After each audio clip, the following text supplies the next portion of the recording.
One of our worries, of course, is that in the absence of UN restraints on Assad, that he'll unleash the full-gun assault, and I think we've seen that in the first 48 hours.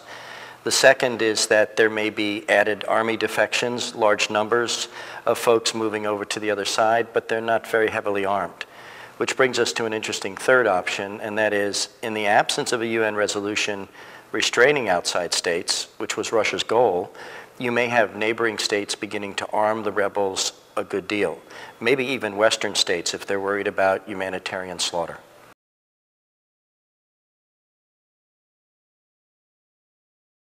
I think we have to now put a lot of pressure on the Russians for the visit of Lavrov and other dialogues to push Assad aside. I think we look at the Arab League's meeting as a way in which they might mobilize new measures, particularly sanctions. And I think it's not out of the question that either to create a humanitarian corridor or maybe to demonstrate to Assad that his days are numbered, that we see some strategic bombing by NATO powers and others. I think it has the trappings of a civil war, but the problem is the government firepower far exceeds that of a rebel group that really hasn't taken territory militarily and held it.